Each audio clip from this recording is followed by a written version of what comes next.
in the shadowed halls of Europe's grandest palaces, where silk rustles against marble and secrets cling to tapestried walls like morning mist, there lived princesses who paid the ultimate price for their bloodlines, obsession with itself. These were not the fairy tale beauties of childhood dreams, but rather living monuments to humanity's strangest vanity, the belief that noble blood, like fine wine, grows more precious when kept sealed away from the common air. Picture, if you will, the courts of medieval and Renaissance Europe, where kings and queens played a deadly game of genetic chess, moving their daughters like porcelain pieces across a board mapped with family trees that twisted back upon themselves like serpents devouring their own tails. Here,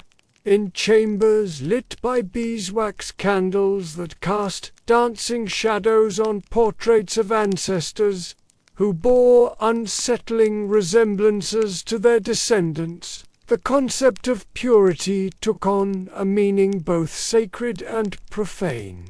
These princesses gazed into mirrors that reflected not just their faces, but the faces of dozens of relatives who looked disturbingly familiar. A tremor in delicate fingers that couldn't quite hold a teacup steady.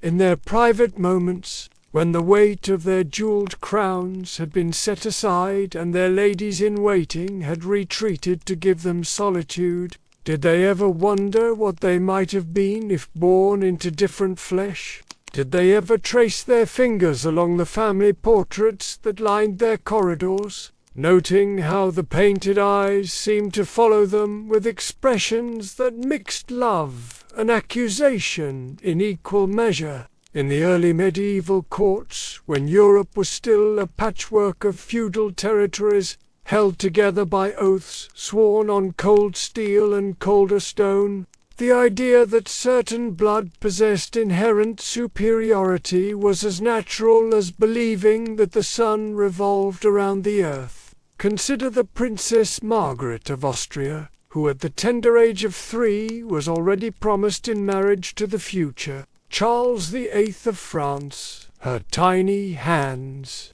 clasped in ceremonies that sealed her fate, before she could even comprehend what words like marriage or dynasty meant. Yet the storytellers never seemed to notice the uncomfortable parallels between their cautionary tales and the reality unfolding in the royal bedchambers above. Her childhood was spent in preparation for a role that would require her to become not just a wife. Their monthly cycles were monitored by court physicians who understood that fertility was not just a personal matter, but a matter of state security. While their common-born sisters might learn to read and write, to sing and dance, to manage a household and bear children, royal princesses were taught the far more complex art of genetic diplomacy. They studied not just the languages of the courts they might one day rule, but the intricate family trees that would determine their marriage prospects. They memorized not just the names of their potential husbands, but the genetic advantages and disadvantages that each union might bring to their future children. The mirrors that lined their dressing rooms showed them not just their own faces, but ghostly echoes of the relatives who had shaped their features through generations of careful breeding. That particular curve of the lip that marked them as a Habsburg, that distinctive arch of the eyebrow that proclaimed their Bourbon heritage, the way their fingers tapered to points that had been refined through centuries of selective coupling. Their diets were carefully controlled, not just for their health, but to ensure that their complexions remained the pale, otherworldly shade that signified noble blood untainted by the sun that bronzed the skin of working peasants, but a vessel for the continuation of bloodlines that traced their origins back to Charlemagne himself. These early kings and queens, their crowns forged from the gold of conquered lands and the tears of conquered peoples, their nurses, selected not just for their ability to care for children, but for their understanding of bloodline politics, would whisper stories that were equal parts fairy tale and genealogical lesson. These tales spoke of princesses whose beauty was so divine that it could only be preserved through marriage to those who shared their celestial heritage, of princes whose valor was so pure that it could only be passed down through unions, blessed by both God and careful breeding, looked upon their subjects with the same benevolent distance that a shepherd might regard his flock, useful, necessary, but fundamentally different in their very essence. Eyes that saw visions in empty corners of grand ballrooms, the royal courts of the Renaissance, with their elaborate rituals and suffocating etiquette, became laboratories of genetic experimentation where the subjects were the rulers themselves. In these halls, where every gesture was choreographed and every word weighted with political significance, the act of marriage transformed from a personal choice into a chess move in a game played across generations, laughter that carried notes too high and sharp for comfort. These were the symptoms of bloodlines that had grown too fond of their own reflection, too afraid of the dilution that fresh blood might bring. Their beauty, when it existed, possessed an otherworldly quality, too ethereal, too refined, as if carved from moonlight and melancholy rather than born of flesh and blood. Their pale hands, soft as rose petals and just as delicate, bore rings that symbolized unions forged not in passion but in the cold mathematics of bloodline preservation. Each marriage was a calculated risk, a wager placed on the altar of genetic roulette, where the house always held the most disturbing advantages. The word purity rolled off courtly tongues like honey laced with poison. There, in beds draped with silk that cost kingdoms, the price of purity was paid in the currency of human suffering, generation after generation, until the very concept of normalcy became as foreign to these families as the languages spoken by their subjects in the streets below. What dreams visited these princesses in the dark hours before dawn, when even the palace walls seemed to whisper warnings about the price their unborn children would pay for the purity of their blood. To these royal houses, purity meant keeping the bloodline untainted by common flesh, preserving the divine spark that supposedly separated crowned heads from the unwashed masses below. But purity, as any alchemist of the age might whisper in the darkest corner of his laboratory, often transforms into something altogether more sinister when left to ferment too long in darkness. These princesses, draped in velvets that cost more than entire villages, wore their genealogy like invisible chains. Consider the irony that dances through these palace corridors like a court jester drunk on wine and tragedy. The very purity these families sought to preserve was slowly poisoning them from within. Each generation, the family tree grew more stunted, its branches intertwining in patterns that nature herself seemed to recoil from. The blood that flowed through their veins carried not just the legacy of kings and queens, but the accumulated weight of countless genetic compromises, building like interest on a debt that could never truly be repaid.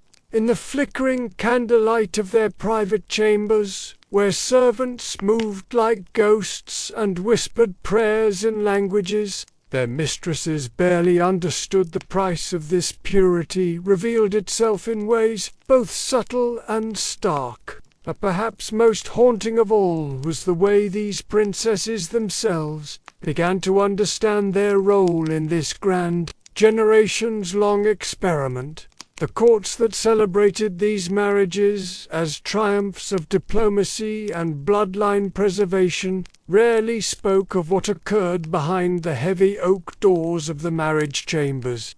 And so we must ask ourselves, as we peer through the veil of centuries into these perfumed chambers of power, what strange alchemy transforms love into obligation, desire into duty, and the sacred act of creating life into a calculated experiment in genetic preservation. The concept of royal purity was not born in a single moment, but grew like a twisted vine through the centuries, its roots sinking deep into the fertile soil of human vanity and divine delusion. But as centuries passed and the machinery of monarchy grew more sophisticated, this simple belief in noble superiority evolved into something far more complex and dangerous. The princesses who emerged from these unions bore the weight of this transformation in their very bones. In the nurseries of these palaces, where future princesses played with dolls dressed in miniature court attire, the education in purity began before they could walk. The irony, of course, is that these same stories often featured monstrous dragons with too many heads, beasts whose forms had been twisted by dark magic, creatures whose very existence was an affront to the natural order. As these princesses grew from children into young women, their understanding of their own bodies became inextricably linked with their understanding of their political value. In the private chambers, where these young women spent their adolescent years, surrounded by tapestries that depicted the glorious marriages of their ancestors, they learned to see their own reflections through the lens of genetic preservation. The education of these princesses extended far beyond the typical feminine accomplishments of the age. In the shadowed libraries of ancient palaces, nestled between crumbling texts on astronomy and delicate treatises on another kind of book quietly sat collecting dust.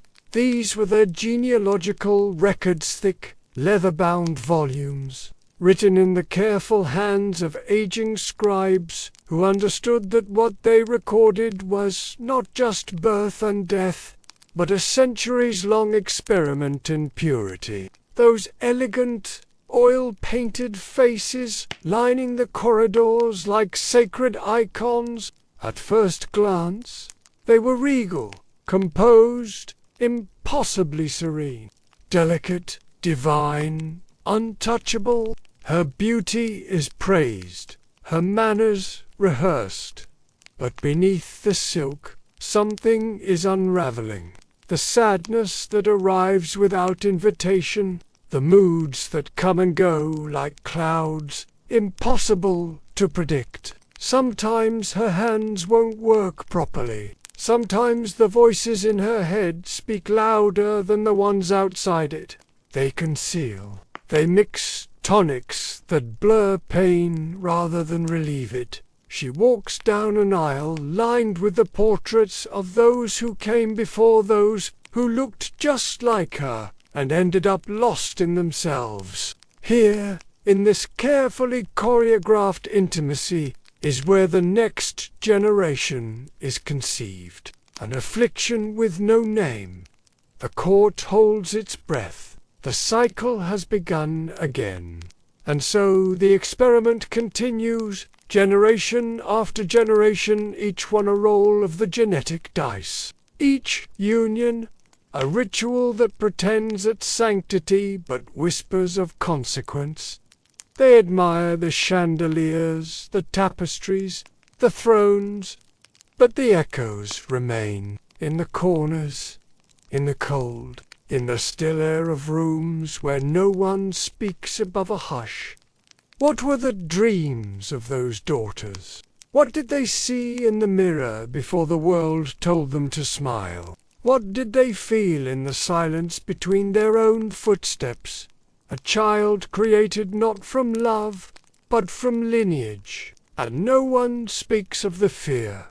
Not hers. But the lesson is there, written not in ink but in bone, not for their power, but for what it costs them. And listen, just for a moment, to the silence between the frames. That's where the real story is. When sameness is mistaken for sanctity, when difference is feared, when purity becomes policey, something human is lost, and no crown can protect against that loss. Who carried the weight of their names in their bodies, who inherited not just titles, but sorrow. They were never just daughters.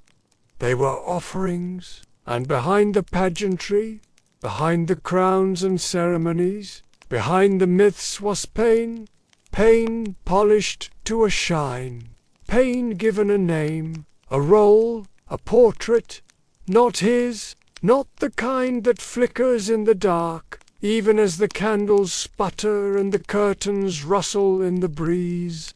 The veil lifts, the crowd applauds, and somewhere behind her smile, the future curls itself into silence. They record symptoms in code, locking the truth away in cabinets no one will open for centuries. They chart the patterns, but never say the words, and when the time comes for her to marry, none of this is mentioned. Only euphemisms are spoken in the presence of kings, strengthening houses, honoring tradition. No one says what everyone knows. This is a bloodline closing in on itself, and she is its next vessel. Her tutors call it imagination. Her physicians call it exhaustion. Her family calls it nothing at all. But if you lingered, if you tilted your head just slightly in the flickering candlelight, a different story emerged. There, in the Habsburg chin, in the soft-lidded eyes, in the unnatural symmetry, was a subtle accumulation of genetic memory. The past made flesh, the cost of purity made visible. The pages didn't simply recount history, they mapped a strange human obsession.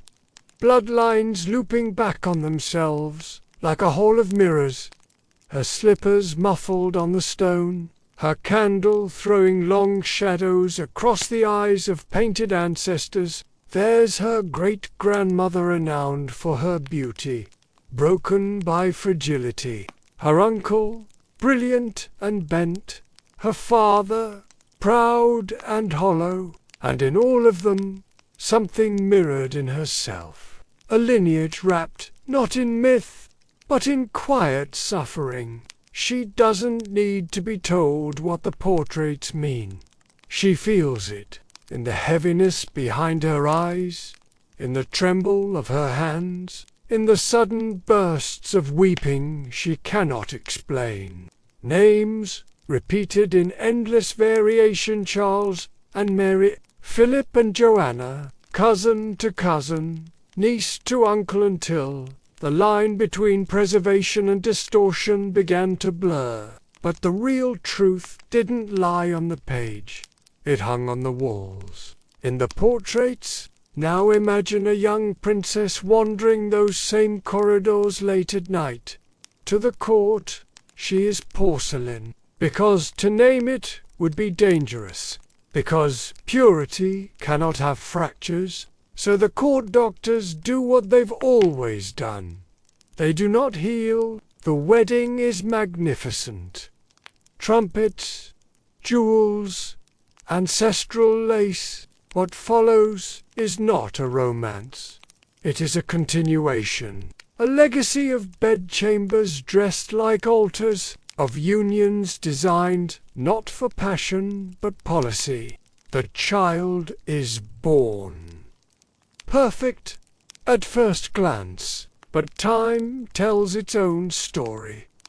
A tremor, a shadow behind the eyes. The real price of purity was never silver or land.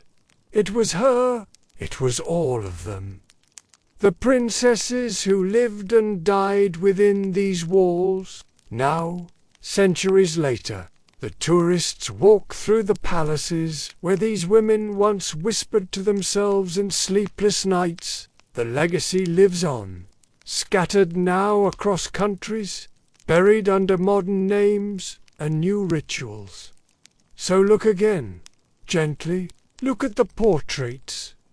Not with ado, but with tenderness. That's where she still waits.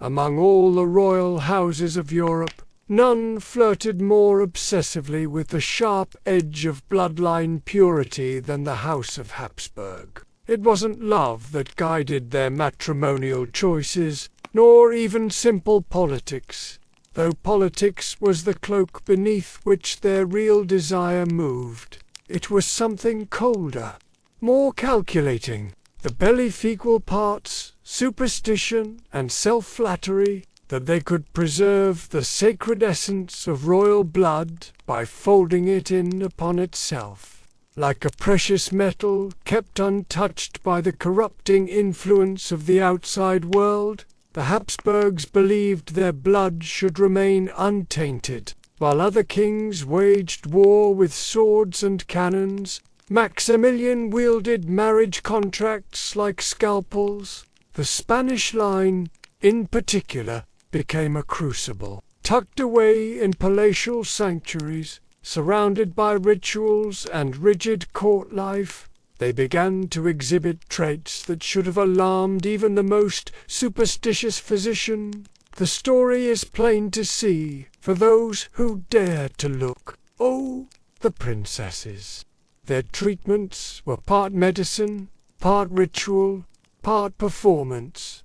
She has the classic Habsburg look, they would say. Her piety is remarkable. Her health has improved with the seasons. They avoided mention of hereditary ailments, of premature deaths, of siblings locked away in monasteries. The portraits sent to potential suitors were sometimes a decade old. The letters go. The price of a dowry was adjusted in proportion to how visible the flaws were.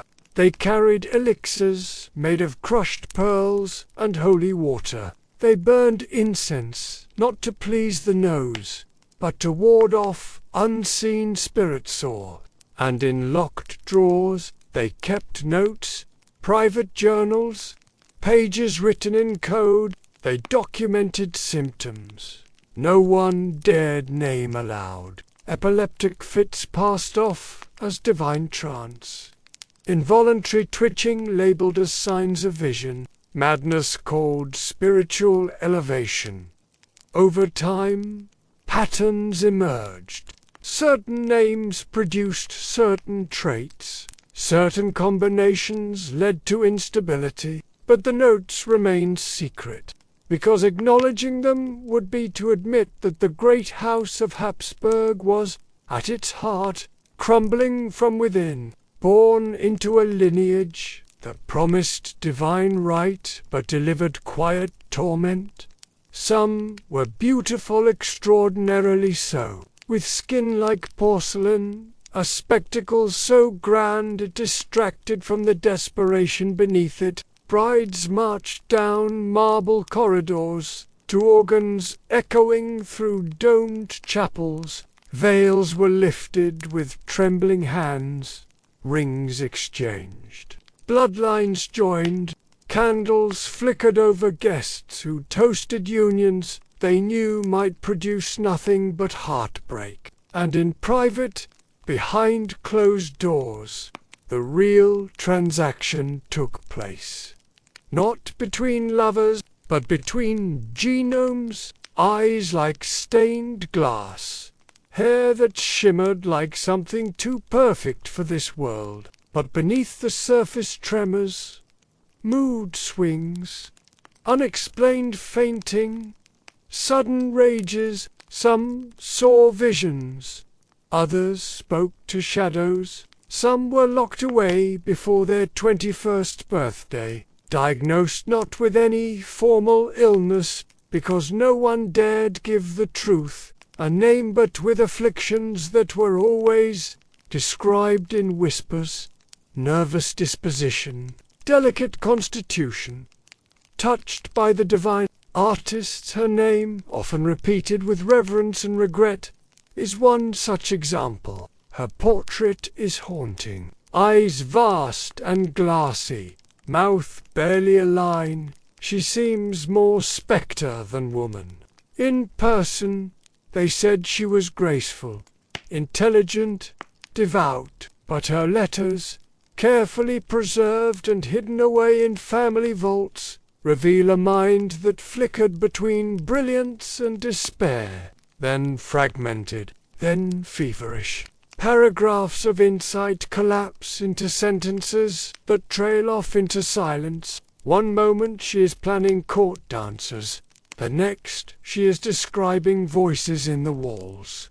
She was not mad. She was the product of centuries of calculated breeding. A flower grown in a closed glass box, bound by etiquette and royal command, painted their subjects with dignity, with grace, with grandeur. But some truths cannot be disguised, not even under oil and gilded frame. The Habsburg jaw grew more severe, the eyes drooped heavier, the symmetry fractured.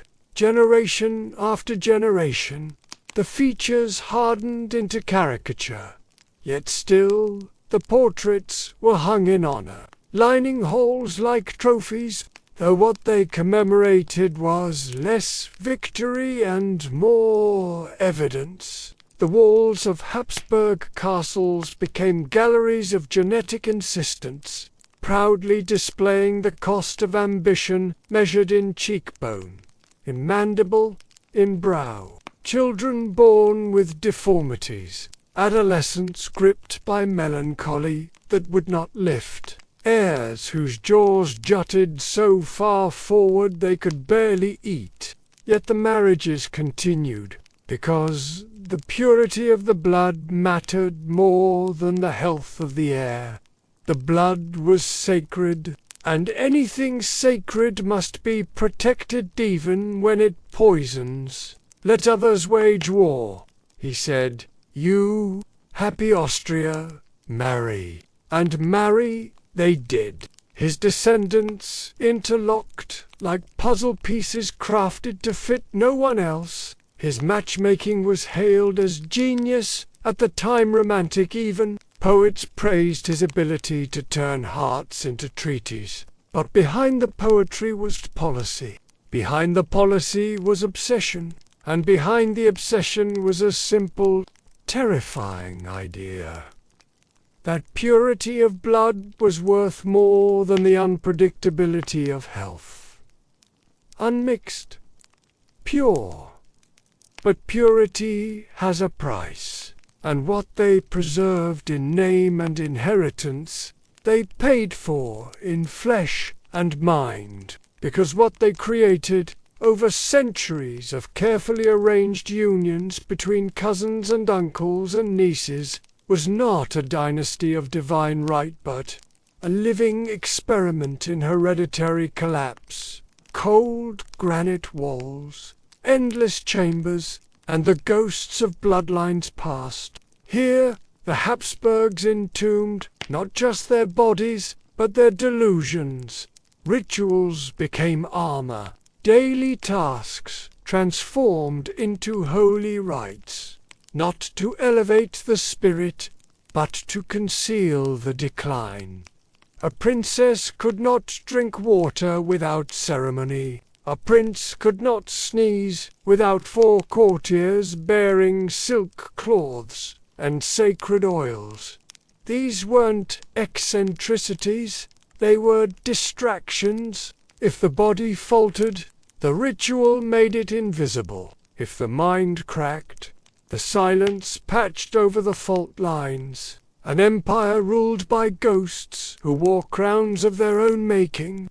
It began innocently enough, as it always does. A cousin married here, a niece there. It was tradition, they would say. It was custom. Royal blood only flows in certain veins, and who better to share it with than family? These weren't fairy tales or histories. They were ledgers of blood, bound in leather and inked by trembling hands. They recorded every birth, every union, every death, every stillborn infant whose name would never be uttered aloud, but whose existence haunted the margins. Marriages were contracts between bodies as much as between kingdoms, and with each generation the gene pool shrank, even as the empire expanded. The irony was brutal. They controlled more land, more people, more wealth than almost any family in European history. But their blood was a closed-circuit looping, ever tighter. The early marriages produced heirs, healthy enough, strong enough, no cause for alarm. But, like a disease that creeps slowly into the bones, the damage was not in the individual generations. It was in the accumulation, the repetition, the tightening spiral. The tree of Habsburg genealogy didn't branch outward, folded inward, the same names repeated, the same blood cycling through smaller and smaller loops, until the tree looked less like a living thing and more like a noose. The Habsburgs weren't reckless, they were meticulous. Their obsession with lineage was documented in tomes, so thick they rivaled the Bible in weight and reverence. At the center of this swirling experiment stood Emperor Maximilian I, the man who turned marriage into strategy. It's easy to imagine the early Habsburgs robust, ambitious, flushed with power walking the halls of their palaces, unaware of what was taking root beneath their skin. Walk the corridors of the El Escorial, the massive Monaster Palace in Spain, and the silence is almost deafening. In the portraits commissioned across centuries, and the princesses, Maria Anna of Spain. Court physicians knew more than they admitted. They had to. Their job was not just to treat illness, but to preserve illusion. Meanwhile, the marriage negotiations continued. Royal matchmakers, with their scrolls and painted miniatures, paraded eligible daughters across Europe. They spoke in euphemism, and always there was the ceremony, the wedding, the pageantry. The physicians of the Habsburg courts operated somewhere between science and spectacle. Their treatments were elaborate rituals, meant as much to preserve royal illusion as to preserve health. The marriage bed, cloaked in sacred oils and perfumed linens, became the most private stage where the consequences of royal inbreeding played out in real time. The princesses who lay upon these beds bore not just the hopes of kingdoms, but the accumulated errors of centuries. In portraits, it looked dignified, angular. In life, it could be grotesque. Other signs were subtler. Fragile immune systems, stunted growth, weak lungs, minds that flickered unpredictably between brilliance and confusion. A prince might deliver a dazzling political speech one day and retreat into childlike muttering the next. The Habsburgs leaned harder into Catholicism with each generation, as though the holy rites could sanctify what nature could no longer sustain. How do you wrap deformity in silk and pretend it's majesty? They wrote letters in euphemism. A fine young woman of refined temperament, delicately made, blessed with the inner strength of her noble ancestry. These princesses weren't merely separated from commoners, they were separated from humanity. Their lives became quieter, stranger, the rituals more elaborate. Their bodies became both altar and tomb. They weren't human in the way others were. They were symbols, symptoms, saints of a blood cult dressed in gold thread, but the buyers were fewer now. The offers less generous, the dowries larger, to offset the risk. Their eyes follow us down museum corridors now. Behind glass and velvet rope, they smile faintly, their lips warped by bone and by history. School children study them, without knowing what they're looking at.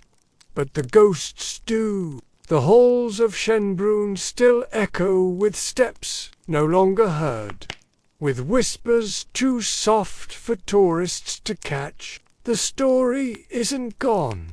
It just slipped out of sight, the way shame always does. And in those painted eyes, behind the powdered faces and royal posture, is a silent scream. Behind the scenes, there was panic. They were running out of matches, running out of viable blood, running out of time. The princesses became saints in training, cloistered in ornate chapels, confessing not only their own sins but the sins of bloodlines.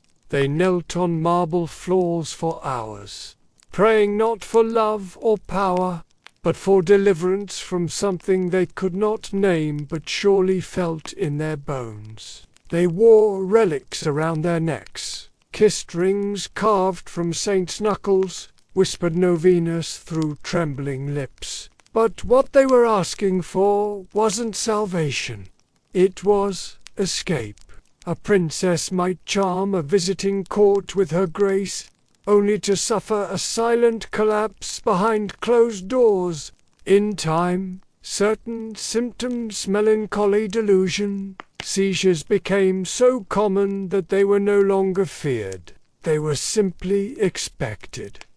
His deformities were impossible to disguise. His speech was barely intelligible. Recalibrated, married outward, introduced strength where fragility had festered, but they didn't. They adjusted the rituals, increased the prayers, tightened the blood, and the cycle began again. New princesses were born with translucent skin, luminous eyes, and the same trembling hands. They moved like porcelain dolls through palaces of granite, beautiful, revered, doomed. He could not chew without choking. He suffered seizures, hallucinations, and chronic infections. He was infertile, possibly impotent. His body was a catalogue of everything that had gone wrong. His death marked not just the end of a dynasty, but the conclusion of a human experiment no one had the courage to end earlier. He was not just a king.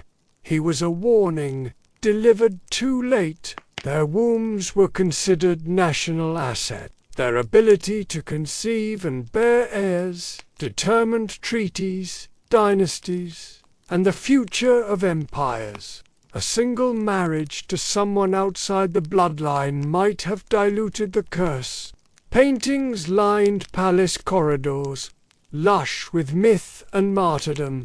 Gods transformed into beasts. Saints bled into ecstasy. Mad kings held orbs, with fingers too delicate to grip them. The art was magnificent, but it was also a mirror. Behind the cherubs and halos were eyes wide with ancestral fear. The music played in candlelit chambers echoed the same conflicted soul. haunting Baroque harmonies that spiraled into chaos before resolving into something soft, something trembling, as if the composers understood they were scoring the soundtrack of a family unraveling in slow motion, but instead they clung tighter to it. They told themselves the flaws were temporary, that faith and ritual would cleanse the line, that these were tests, not warnings. Entire theologies were constructed to justify what was happening. God, they said, had chosen them, and trials were the price of holiness.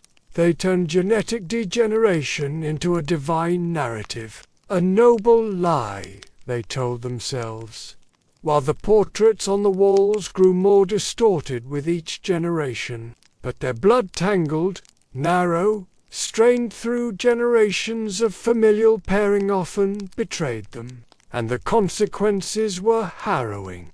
With solemn hands and whispered Latin, they prescribed bloodletting to balance humours, brewed tinctures of herbs said to strengthen the blood, and waved amulets of sapphire and gold over trembling foreheads. There was a desperate reverence to it all. Every symptom became a portent, every cramp a prophecy.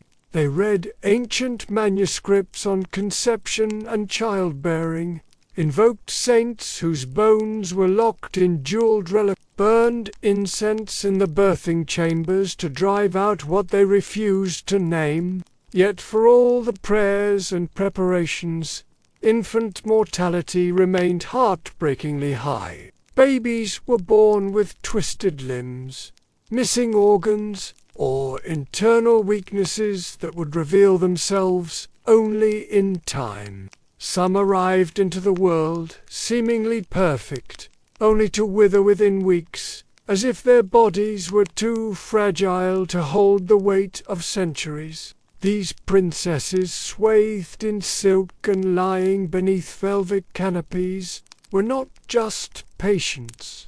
They were centerpieces in an ongoing alchemical drama, one where healing was secondary to performance. The goal wasn't necessarily to cure it, was to reassure, to sustain the illusion that royalty could not decay, that the divine right to rule extended into the bloodstream itself, and yet no ritual or gem could prevent what happened next. Each royal pregnancy was tracked like a military campaign. Physicians hovered, advisors panicked quietly, and old midwives were brought in not for their wisdom, but for their discretion. Those who survived bore the mark. Sometimes it was visible.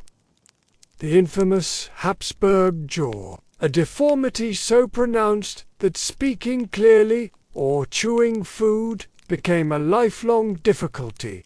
What made this legacy so tragic wasn't just the suffering. It was the refusal to stop. Each generation could have broken the pattern. Art flourished under their patronage, beautiful, eerie, and unsettling. Religion too wrapped itself more tightly around the failing dynasty. Even the diplomats began to struggle. How does one sell a bride whose lineage is visibly failing? And then came Charles II of Spain, the final, tragic punctuation mark of the Spanish line. The Austrian line, watching from afar, could have paused. Their isolation grew with their symptoms, and still the portraits hang. A warning disguised as legacy, a curse mistaken for tradition, a family's echo that still hums beneath the marble. In the hushed chambers where royal birth was both miracle and burden, where silk-draped cradles held infants whose first breaths carried the weight of centuries, the Habsburg princesses entered a world that had been designed around their genetic destiny. Before their hearts had even begun to beat, these births, celebrated with cannon fire and tea, marked not just the arrival of new life, but the continuation of an experiment in human breeding that had grown increasingly desperate with each passing generation. Picture, if you will, the birth chamber of a Habsburg princess in the depths of winter at the Hofburg Palace, wisdom and divine favor, while those who bestowed them carefully avoided acknowledging what they had already begun to suspect. Maria Antonia, Archduchess of Austria, born with features so delicate they seemed carved from morning mist, received a name that meant beloved of God, as if the very act of naming could somehow protect her from the genetic legacy that already ran in her veins like a river of liquid sorrow, where shadows danced on walls hung with portraits of ancestors whose genetic legacy lay coiled in the infant's very cells. The child whose speech remained unintelligible past the age when clear communication should have developed was described as preferring the language of angels to that of mortals. The painters, bound by the requirements of royal portraiture to present their subjects in the most flattering light possible, nevertheless struggled to reconcile their artistic integrity with the evidence before their eyes. They developed techniques of soft lighting and strategic positioning that could minimize the visibility of physical abnormalities, while emphasizing whatever beauty could be found in features that were often more tragic than lovely. The princess, whose coordination remained poor, who stumbled and fell with distressing frequency, was said to possess a spirit too refined for earthly locomotion. They might have sensed that their lives were somehow different from those depicted in the fairy tales that filled their libraries, disguised as poetic metaphors about flowers that bloomed to early rivers that ran too pure to sustain life, and stars that burned too brightly to last. These songs, passed down through generations of Habsburg nurses, served as both comfort and warning, acknowledging the price of genetic purity, while wrapping that acknowledgement in melody and verse that transformed tragedy into something approaching beauty. Their mirrors reflected faces that, while beautiful, possessed a quality that seemed to exist outside the normal range of human variation.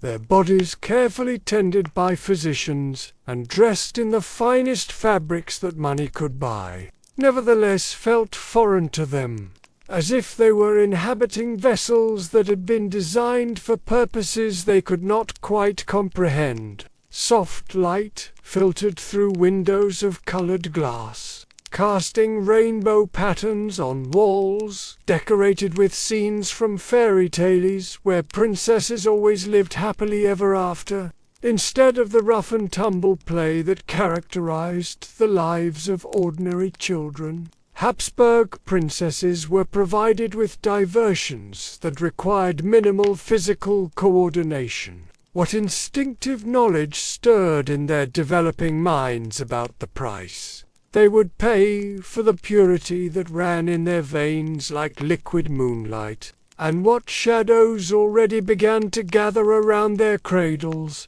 cast by ancestors whose own genetic choices had determined the fate of children not yet born when those choices were made, and could be enjoyed even by those whose grip on reality might be somewhat tenuous. Elaborate dollhouses, populated with figures that never changed expression, music boxes that played the same melancholy melodies for hours without variation, puzzles whose pieces fit together according to patterns that made perfect sense, two minds that operated according to different rules than those governing ordinary human consciousness.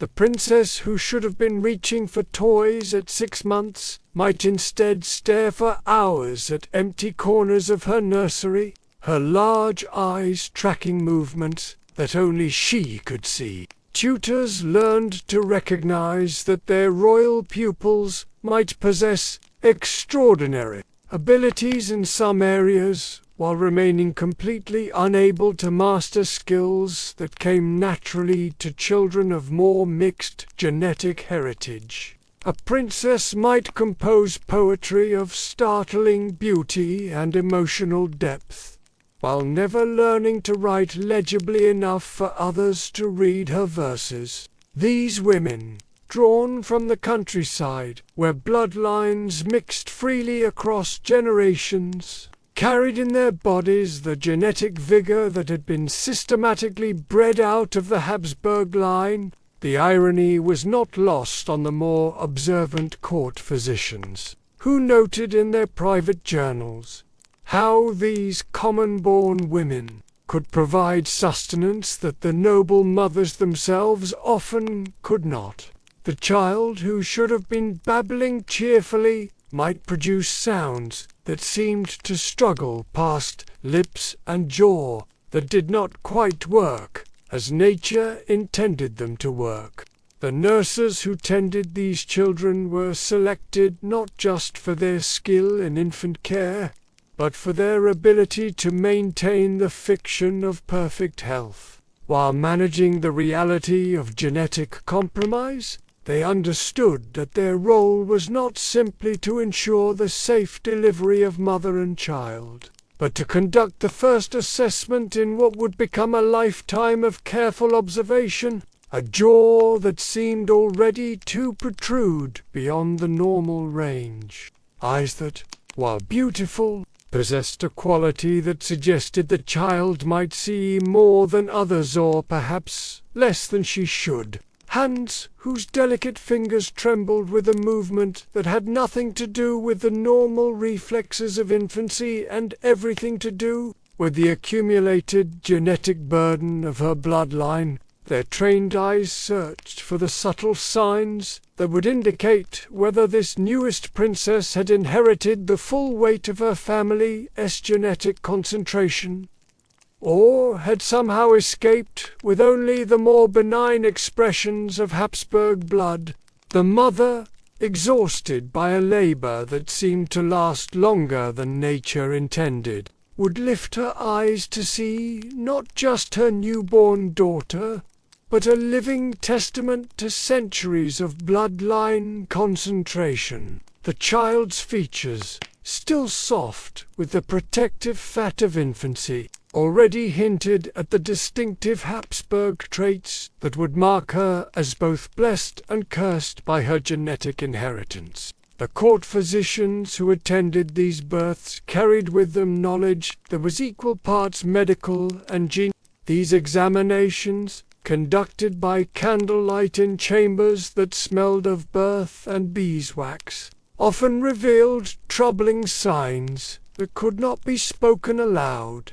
The naming ceremonies that followed these births were exercises in optimism and denial, where the child received appellations that spoke of beauty. Nurseries where these princesses spent their earliest years were designed as sanctuaries from the harsh realities of their genetic inheritance. Yet even in these carefully controlled environments, the signs of Habsburg concentration began to manifest themselves.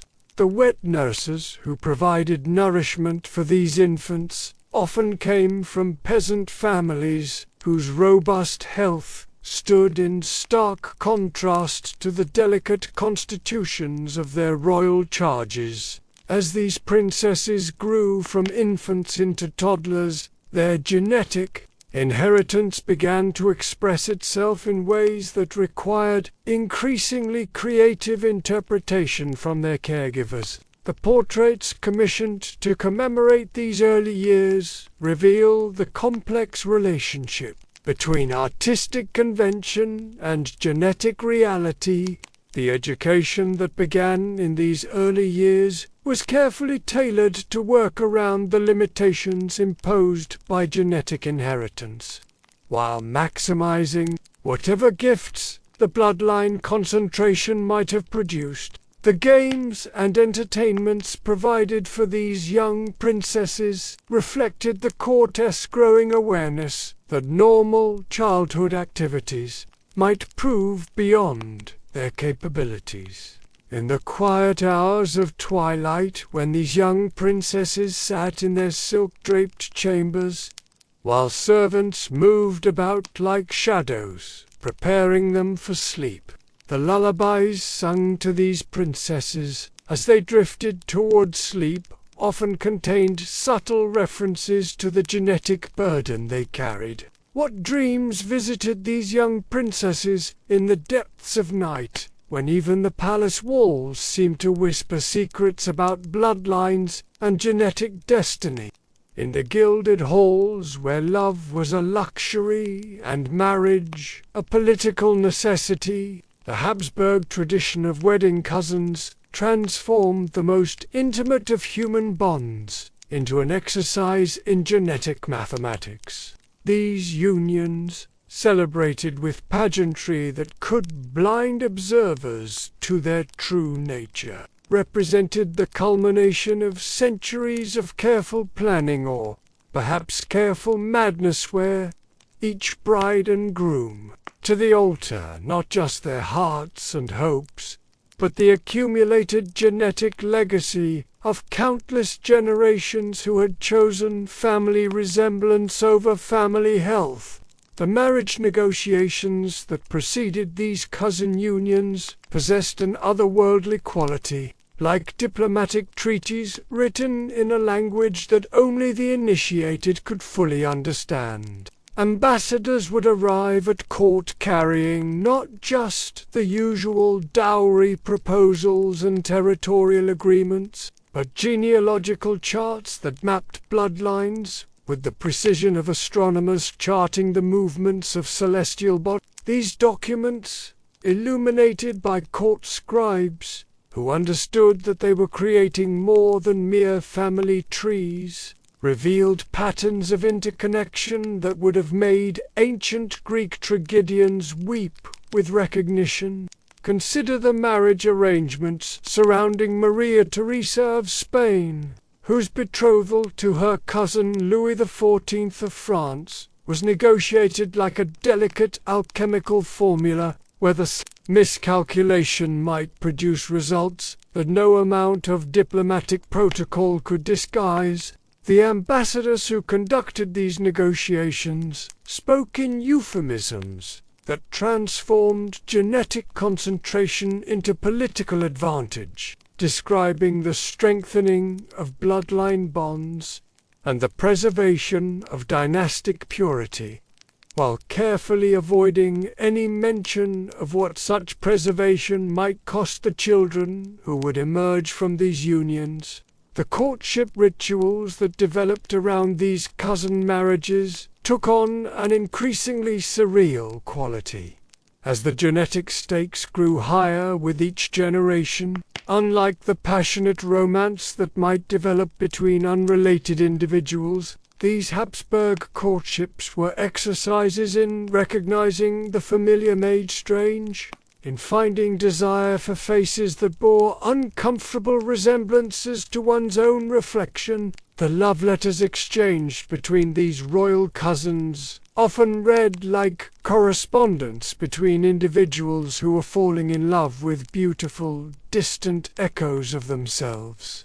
In the private chambers where these princesses prepared for marriages that had been determined by genetic policy rather than personal choice, the rituals of betrothal took on an almost mystical significance. The princess who stood before her mirror, while ladies-in-waiting arranged the jewelry that would proclaim her genetic value, was participating in a ceremony that transformed her from an individual into a vessel for bloodline continuation. The pearls that adorned her throat, the diamonds that sparkled in her hair, the silk that draped her form, all of these served as external symbols of the internal genetic treasure that she carried within her very cells. The wedding ceremonies themselves became elaborate theatrical productions designed to celebrate the triumph of bloodline preservation while carefully concealing its costs. The bride, walking down aisles lined with portraits of ancestors, whose genetic legacy was participating in a ritual that was part religious ceremony and part genetic declaration. The groom who awaited her at the altar was often a man whose features bore such resemblance to her own that observers might have mistaken them for siblings rather than future spouses. The wedding portraits commissioned to commemorate these unions reveal the complex artistry required to present cousin marriages in the most favorable light possible. Court painters developed sophisticated techniques for positioning their subjects in ways that minimized the visual evidence of close genetic relationship while emphasizing whatever beauty could be found in features that were often more testimony to genetic concentration than to divine blessing. These portraits, hanging now in museums, where visitors study them as historical curiosities, serve as silent witnesses to humanity's strangest experiment in matrimonial policy.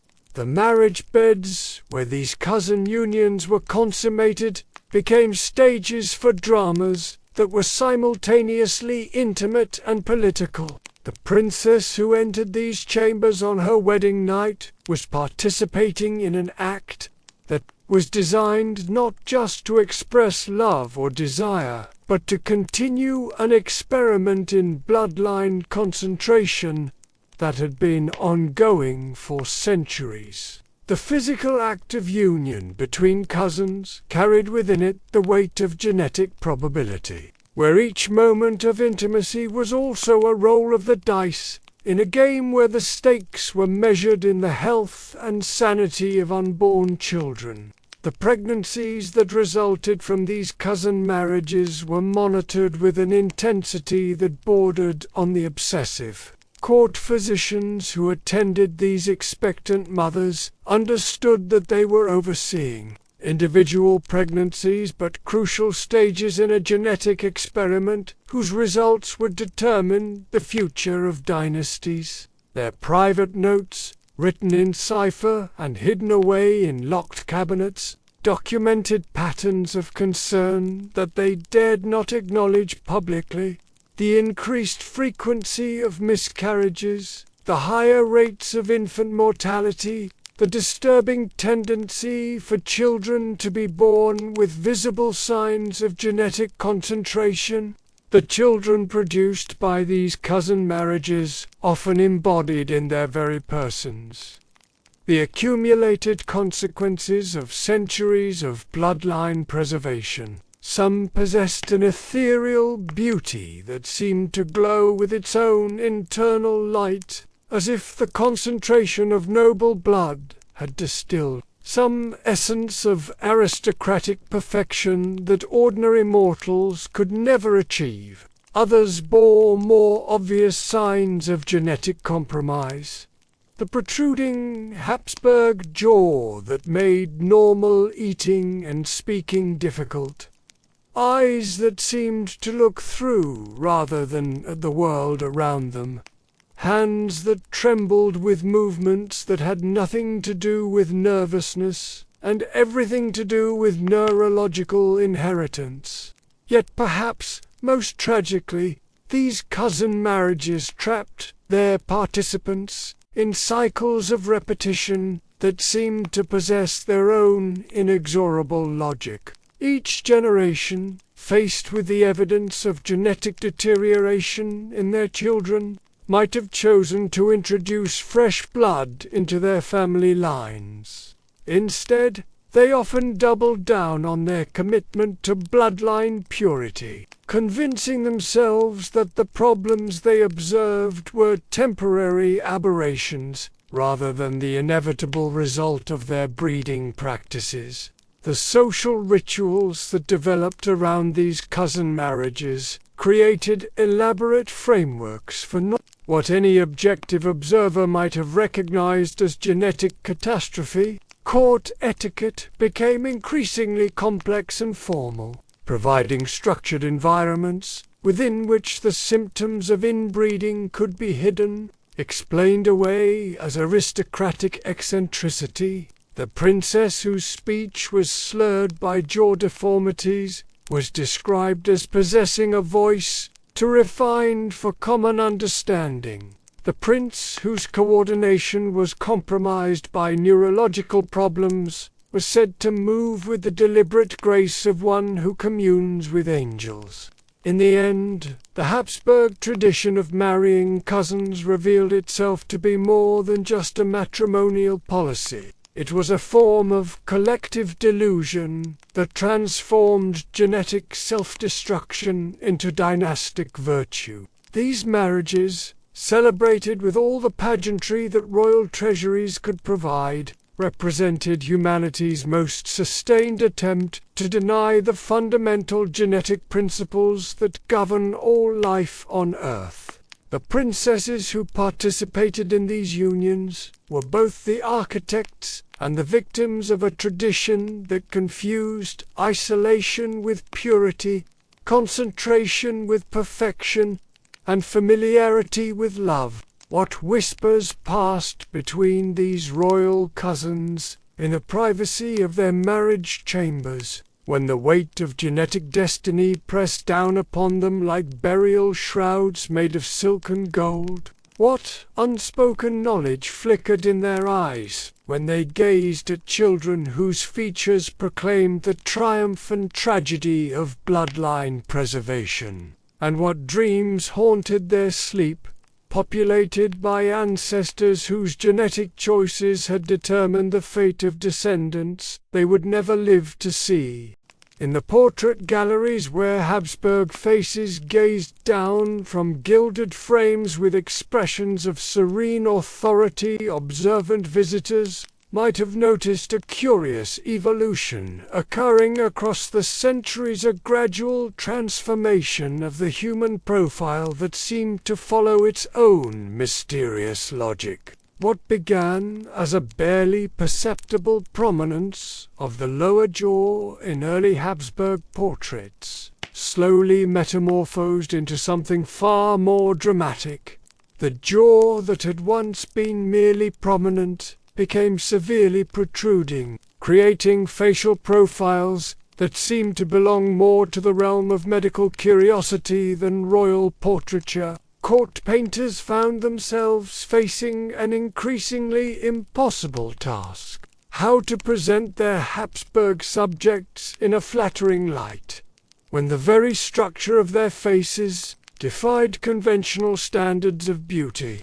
Their private notes, written in the careful cipher that protected them from accusations of treason, documented the ways in which the Habsburg jaw had progressed from aristocratic distinction to physical disability. They noted how the king's eating had to be conducted in private, how his public speeches required careful choreography to minimize the visibility of his deformity. Eating in public became an elaborate performance that required careful selection of foods that could be managed without embarrassment. Speaking required constant attention to enunciation, as the jaw's position made clear pronunciation nearly impossible. Ambassadors had to find ways to promote these unions without allowing potential grooms to see their intended brides until after contractual obligations had been signed and sealed. They developed elaborate protocols for wedding ceremonies that would minimize the visibility of genetic problems, while maximizing the display of dynastic wealth and power. Even smiling, that most natural expression of human happiness, became a calculated risk that might reveal more than it was wise to show. They learned to eat only soft foods that required minimal chewing, to speak in whispers that made their slurred pronunciation seem like aristocratic affectation rather than physical limitation, to position themselves in social situations where their profile would be least visible to other courtiers. Court physicians developed elaborate theories about bloodline concentration and noble breeding that allowed them to acknowledge the family's problems without directly challenging the political and religious assumptions that had created those problems in the first place. Their private letters, written in hands that sometimes trembled with neurological symptoms that accompanied the jaw deformity, reveal women who understood exactly what they represented in the grand genetic experiment that their family had been conducting for centuries. What dreams visited them in the darkness of their chambers, where even sleep could not provide escape from the physical reality of bloodlines that had become too pure for their own good, and what silent prayers rose from their deformed lips, seeking divine intervention for conditions that were actually the result of human choices made by ancestors who had valued genetic purity above human dignity. These princesses confronted the reality of what centuries of genetic purity had produced. Their mirrors showed them faces that were simultaneously royal and grotesque, noble and deformed, beautiful and tragic in ways that defied easy as if the family's genetic afflictions could be transformed into spiritual trials that would lead to greater heavenly rewards. The princesses who prayed in palace chapels, their deformed profiles silhouetted against stained glass windows that depicted scenes of martyrdom and transcendence, might have found in religious devotion the only framework within which their suffering could be understood as meaningful rather than merely tragic. They wrote of their awareness that they were living symbols of bloodline purity taken to its logical extreme, physical manifestations of a breeding philosophy that had transformed human beings into genetic theorems. Their ladies-in-waiting were trained not just in the usual arts of royal service, but in the more delicate skills of managing the practical consequences of genetic deformity. How even the simple act of keeping his mouth closed required conscious effort that left him exhausted, until the family's distinctive facial structure became as recognizable as their coat of arms, and infinitely more tragic in its implications. The princesses who bore this genetic burden faced challenges that were perhaps even more complex than those confronting their male relatives.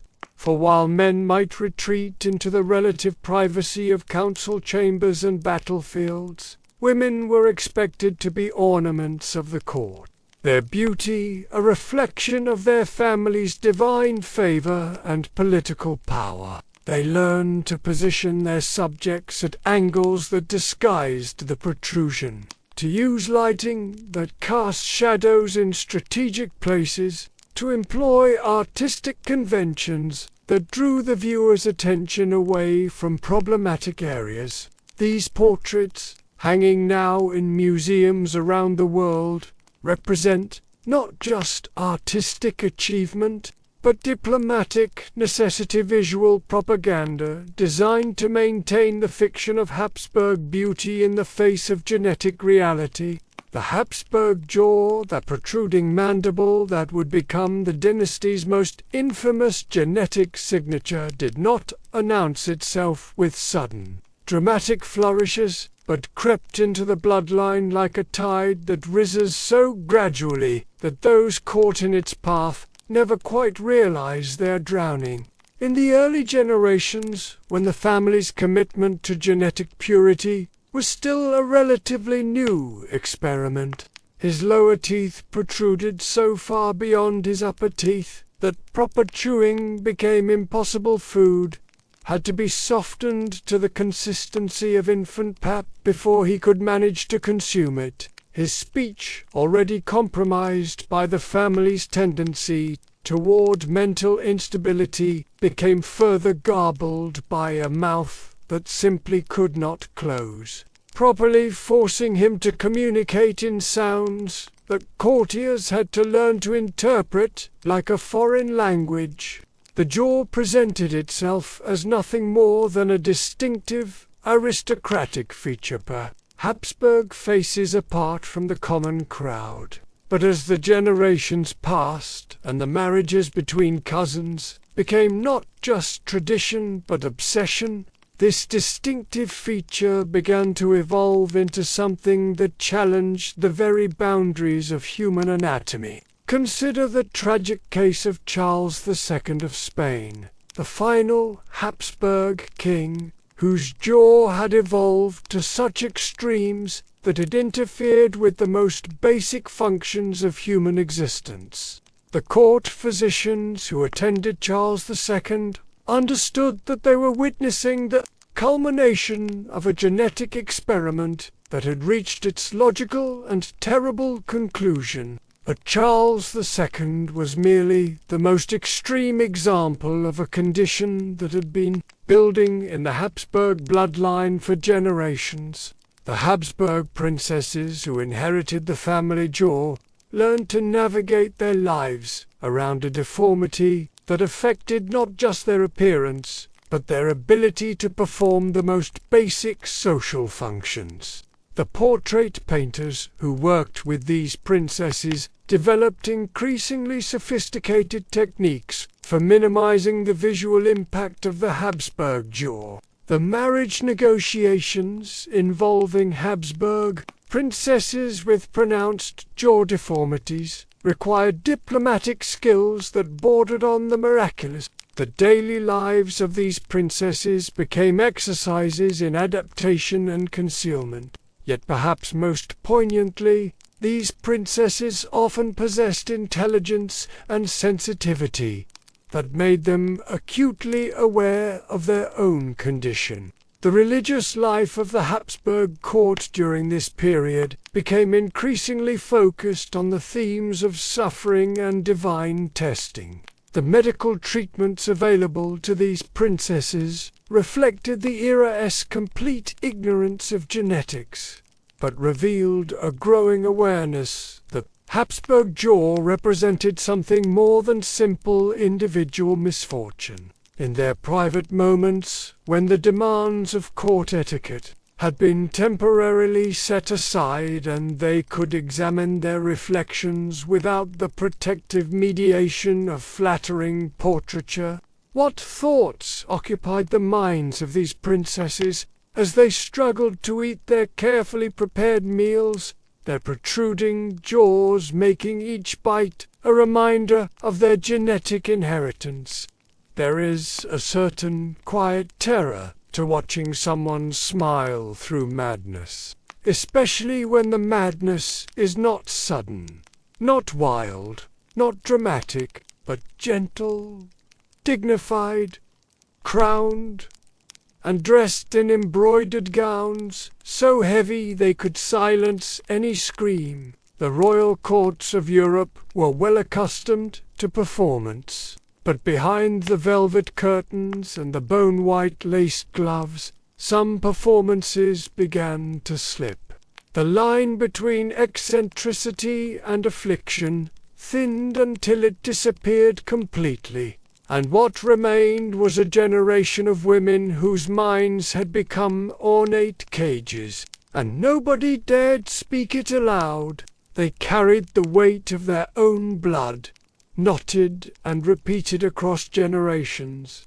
Cousins marrying cousins, uncles marrying nieces, family trees that looked more like Rith's perfect circles of inheritance, looping again and again until the body rebelled and the mind quietly followed. They called it melancholy, hysteria, faint spells, when reality was always a puppet show to begin with. Her children, her grandchildren, Her descendants across royal Europe bore pieces of that same fragile inheritance, and when their hands trembled or their eyes stared too long into empty corners, the whispers returned. Blood will out. This was always going to happen. Mental instability was no longer an aberration. It was expected. Dressed up, hidden in court music and strange etiquette, managed like a dangerous dog behind stained glass. Others laughed in the middle of mass. One Habsburg princess reportedly forgot how to walk, despite no physical illness, carved into the bone, tied to cheekbones, eye shape, and the unmistakable protrusion of the Habsburg Joan, icon of inheritance and a curse of symmetry. The same beauty that made these women adored in portraits made them vulnerable in reality. She simply forgot, as if the mind had retreated to protect itself from the genealogy it had inherited. They said things like she's sensitive, or she's devout, or she needs more air. They bathed them in rosewater and locked them in sunlit rooms. But madness, of course, is a name given by those who are inconvenienced by grief. Juana mourned her husband with an obsession so fevered she refused to bury his corpse. She slept beside his coffin. She opened it again and again to kiss his decaying face. Her court called it insanity. And so, across Europe, mental illness was sewn into the garments of dignity, hidden under perfume, denied with an elegance only aristocracy could afford.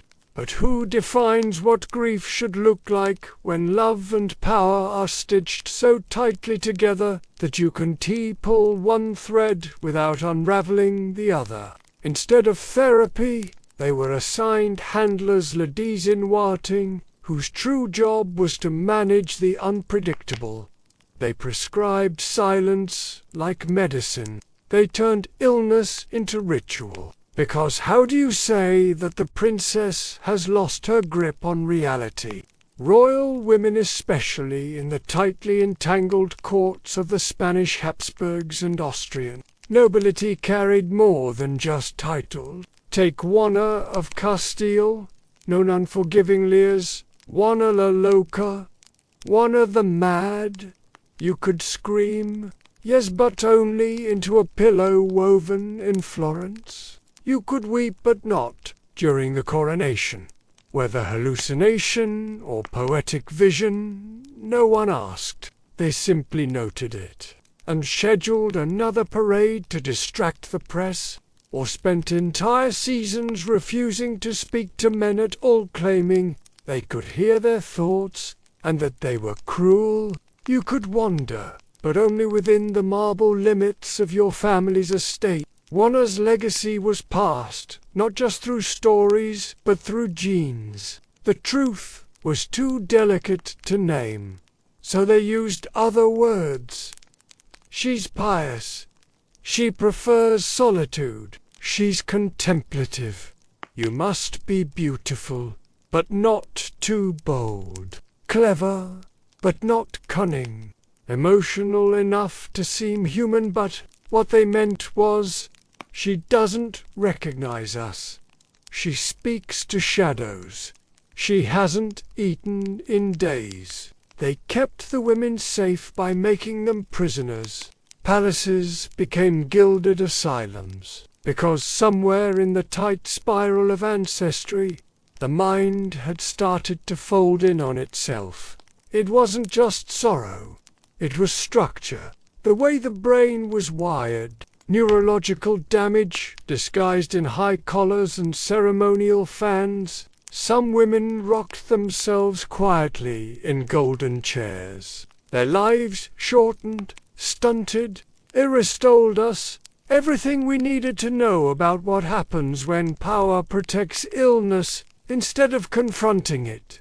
They say beauty is skin deep, But madness in these courts was deeper. And still the show went on. Balls, processions, paintings, poetry is the one you're forced to endure quietly. And behind it all, a quiet chorus of broken minds trying not to be noticed. But royalty has always been a mirror. What they hid, others denied. What they suffered, others copied. And the princesses, they smiled. They clutched their pearls tighter when the voices returned. But even madness must obey etiquette, especially when draped in sapphires.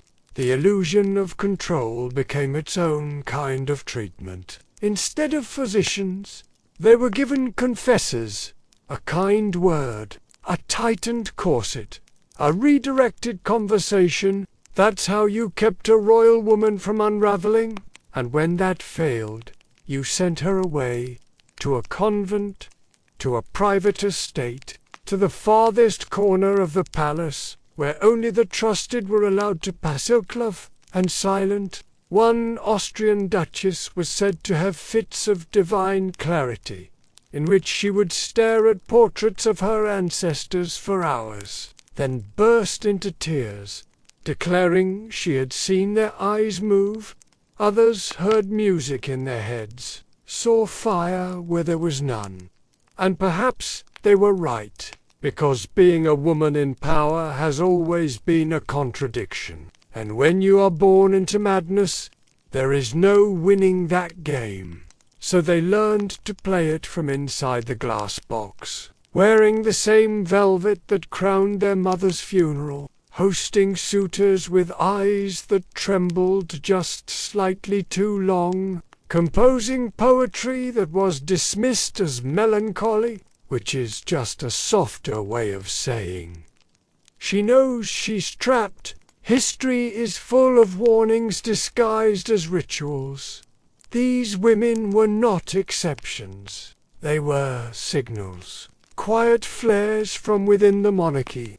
But it's easy to forget when the portraits are so flattering, when the books speak only of their beauty or their dowries, when madness is edited out with a single brush. So we forget that behind those painted smiles were teeth clenched from restraint, that behind the curtain of royalty were minds trying to find a window, that the worst kind of suffering, especially when everyone around you is too afraid to say the word madness, because if it's in her blood, then it might be in yours too. And that's the danger of silk. It can wrap anything, even grief, even disease, even the truth. The physicians came quietly. They entered through side doors at odd hours, carrying silk bags of powders and promises. Their hands were steady, their voices low, their eyes trained not on the suffering patient but on the people watching her, because to be a court physician in a royal house riddled with madness was not about healing. It was about preservation of image, of legacy, of myth. They called it nerves. They called it melancholia. They blamed the womb, the moon, the seasons. Anything but the bloodline. Anything but the truth. What do you say when a princess begins scratching at her skin until it bleeds because she believes insects crawl beneath it? You say she needs a lavender, poultice, and rest. When she begins waking in the night, screaming her dead brother's name, you offer valerian, confession, and less red meat. And when she begins laughing at funerals and sobbing during Mass, you recommend Len-G. Everything was a matter of balance. According to the humus, the sacred theory of medicine in early modern Europe, the body was ruled by IV fluids, black bile, yellow bile, phlegm, and blood. Illness came from imbalance. Too much melancholy, too much heat, too much female. This is what they told themselves, and what they told the queens, the duchesses. The confused little girls, who'd grown into terrified women without anyone ever teaching them how to grieve. Doctors weighed their souls with brass scales. They examined urine by candlelight. They sniffed linens. They listened to heartbeats, not for rhythm, but for rebellion. A woman too quiet was slipping. A woman too loud was hysterical. A woman who asked questions was dangerous. The diagnosis came not from symptoms, but from expectations. And the expectations were clear. Do not disrupt the illusion. A healthy princess was a beautiful one, still, pale, delicate, easy to manage. Any deviation from that image became a threat to diplomacy. So the doctors adapted. They filled their notes with metaphors. They prescribed walks through rose gardens. They suggested spiritual retreat. They called madness by prettier names: divine, melancholy, lunar sensitivity, holy affliction. They offered purging for despair, bleeding for confusion. And on the nights when the screams couldn't be ignored, they quietly suggested a stay in the countryside, where no one had to know. Sometimes they told the truth to each other in Latin. In private, behind locked doors, with coats of arms on. Them, they knew. They had studied the family charts. They saw the shapes repeat. The jaws and hips and haunted eyes passed down like heirlooms. But their salaries came from the throne. Their careers were funded by discretion. And so they offered piety and poultices, sainthood and syrup. They wrapped the broken in silk and waited. It wasn't just cowardice, it was protocol.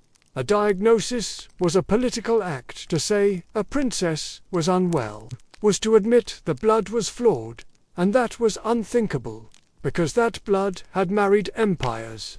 That blood had borne heirs. That blood had been painted into the robes of Christ and signed on to every document that shaped the continent. And still, it faltered, it shook, it screamed in the night, and no amount of basil tincture could stop it.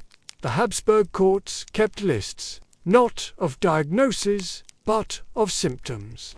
A ledger of patterns, trouble sleeping, irregular appetite, strange attachments, sudden fits, night terrors, compulsive rituals, all marked down, quietly, and passed from one court doctor to the next, like cursed inheritance. One woman, a niece of Charles V, was said to remove their heads from her dolls and speak to them as if they were her real sisters. She wept when her nurse tried to take them. Another, an archduchess from the Spanish court, went weeks without speaking, then burst into mass with her bodice torn, shouting that God had burned her mind. The court chaplain said she was possessed. The doctor said she had uterine overstimulation. The queen said nothing, because silence was safer. Another archduchess, tall and sickly, was plagued with the belief that she was already dead. She refused food, refused mirrors, refused to sleep. Lying down, her physician, desperate and exhausted, declared her a living saint, and that, ironically, saved her. She was no longer mad, she was touched, she was special. They held processions in her honor. They celebrated her sadness. She became, through accident, untouchable. And so she was left alone, which is all she'd wanted in the first place. There was never a cure, only coping, only containment, only management. They stitched lavender into corsets. They burned juniper branches and hung small satchels of dried verbena around their necks. They forced smiles with bitter wine and chewed willow bark to dull the headaches that never quite left. They were not expected to improve, only to stop upsetting the people around them. But madness is not polite. It doesn't sit still. It leaks, and no amount of damask curtains could soak it up. In France, a young noble woman began biting herself in moments of panic. She left crescent moons of blood along her wrists and thighs. The court physician blamed an imbalance of humid melancholia and prescribed crushed pearls in milk. It didn't help, so they placed her in a tower, not as punishment, as solution. And the doctors left that visit with fresh payment and clean consciences. Because they had done what was required, they had kept the story intact. Which is all anyone wanted. The truth is, the court physicians were not villains. They were afraid. The crown had no room for failure. A wrong word could mean banishment. A careless truth could cost an alliance. So they became actors. Healers by title, guardians of narrative by function. And their patients, they disappeared gently. Into euphemism. Into prayer. Into places where their pain no longer mattered. A few resisted. A few screamed loudly enough to be noticed. One Spanish princess wrote letters pleading to be sent away anywhere but home. She said the walls whispered, that the portraits blinked, that her skin didn't belong to her anymore. Her doctor burned the letter. He called it an expression of nervous flux, and she was given valerian, and 2 more attendants, and tighter windows. Royal medicine was never just about the body. It was a negotiation between power and decay, between visibility and secrecy, between who the princess was and who she had to pretend to be. Which is why the court physicians slept poorly. They were men of knowledge, forced to feign ignorance. They knew the cause. They knew the names. They knew that the branches of the family tree had turned in on themselves. That inheritance had become illness. That devotion had become delusion. And still, they wrote, hysteria, fatigue, vapor, imbalance, the words that meant nothing, and everything. There was no revolution, no breaking point, just attrition. Fewer daughters, more symptoms, less denial. Until eventually, they stopped recording at all. Because madness, once normalized, becomes invisible. A whisper in the archives, a strange smile in an oil painting, a footnote in a family tree, and a diagnosis no one will ever speak aloud. Royalty was never meant to suffer publicly, not in the open air, not where the people could see. Pain was a private affair, an indulgence only allowed behind shuttered windows and brocade-covered doors. When suffering did occur, it was carefully costumed, dressed in silks, posed in portraits, whispered about, but never acknowledged, especially when that suffering belonged to women, especially when that woman was born of a family line, already buckling beneath its own legacy. The silence wasn't just cultural, it was enforced, with ritual, with obedience, with doctors trained in discretion, with ladies-in-waiting trained to smile and distract. Every measure was taken to ensure that what broke inside the palace never made it past the gates. But it did, in small, ghostly ways, through strange behavior noted by foreign ambassadors, through letters tucked away by concerned sisters, through the briefest mentions in diaries, always followed by revisions. She was unwell. She has taken to prayer. She no longer speaks. Phrases that disguised despair. And in that euphemistic silence, real women disappeared. Not literally. Not always. But piece by piece. They were erased by omission. Polished into passivity. Transformed into symbols rather than selves.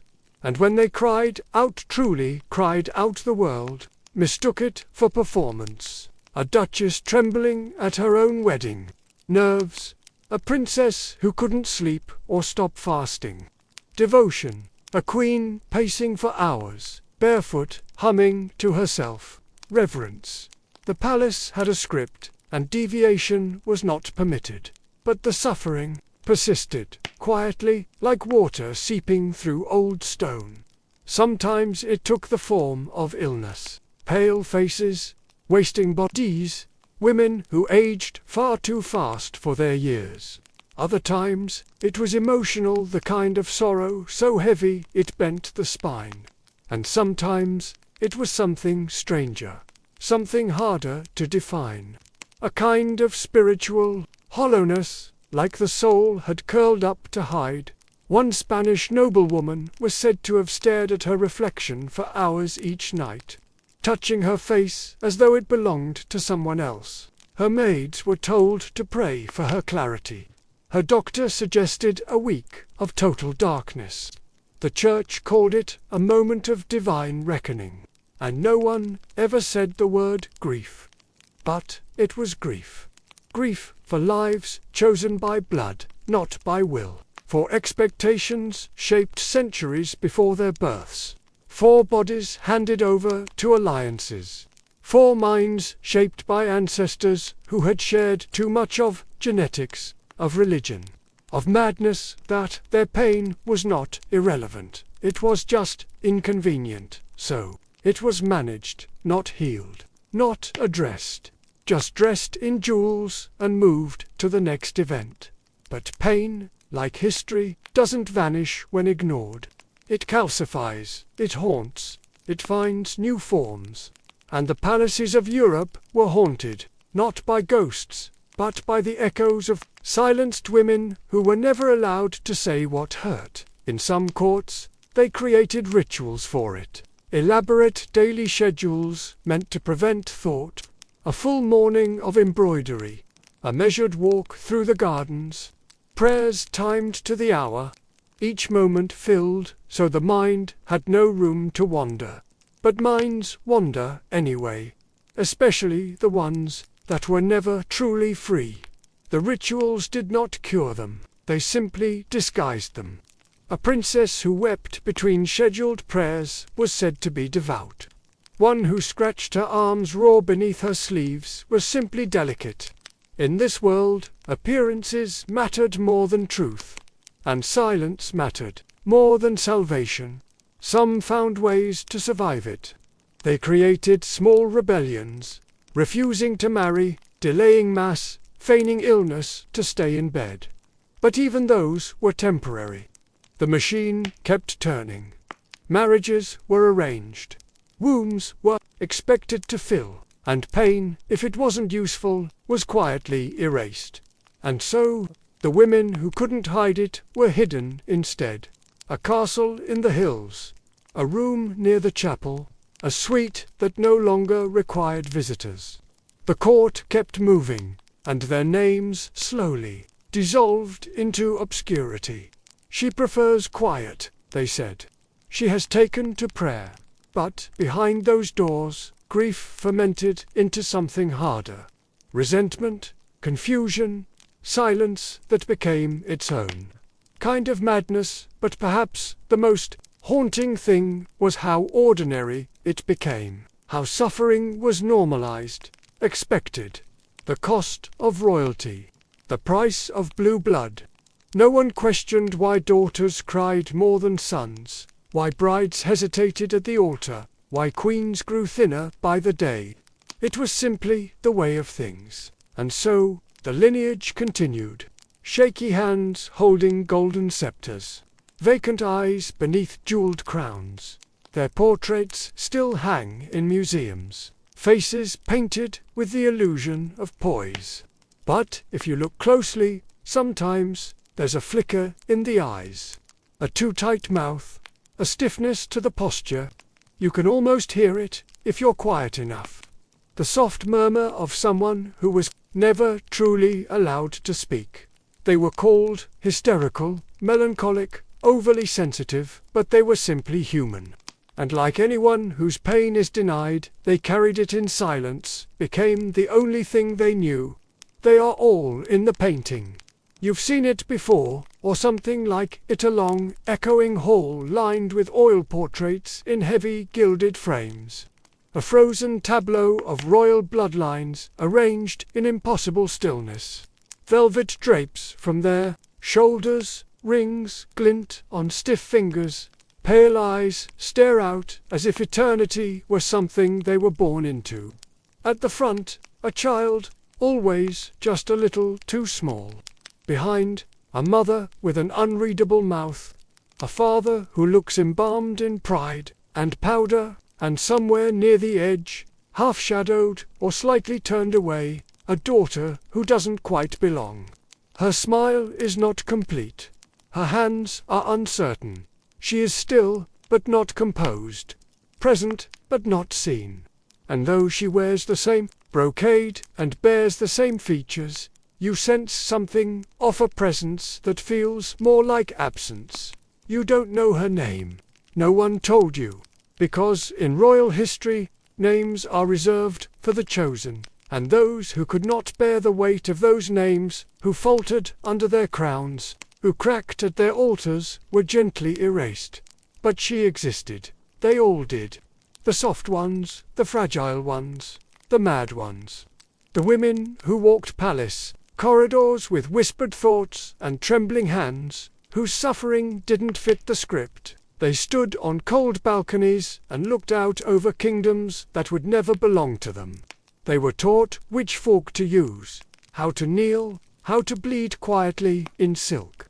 And when their minds buckled under the weight of lineage and silence, the world called it madness. But what if it wasn't madness? What if it was memory ancestral, suffocating, cellular, a lineage not just of crowns and treaties, but of unspoken pain, of rituals that swallowed identity, of women bred to obey before they ever learned how to breathe freely?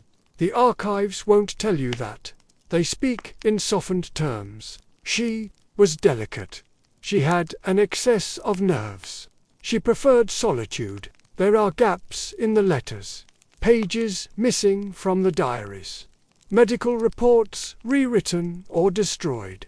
History became a performance too, and these women, the ones who upset the harmony, were edited until only a polite outline remained. But the body doesn't forget. And the eyes in those portraits know. If you stare long enough, if the candlelight flickers just right, you'll see Itan awareness hiding behind the paint. Not sadness, not even rebellion, just a quiet, aching knowing. They knew what had been done to them. They understood that survival in that world required stillness, silence, sacrifice. And eventually, the line between who they were and who they were supposed to be dissolved. They became roles, statues, wounds with a title. And when that became unbearable, they vanished in plain sight. Behind veils, behind duties, behind the painted perfection of history's frame. But they were not gone, not really, because their pain lives in the bones of the stories they were never allowed to tell. It hums in the spaces between names in a family tree, in the narrowed eyes of a portrait long ignored. And now you know, you see her, not just as the forgotten sister in the painting, but as the signal of what was done, what was lost, and what silence can cost. And now we return to the portrait. But this time you look differently. Not at the jewels, or the posture, or the symmetry of their royal arrangement. You look at the eyes.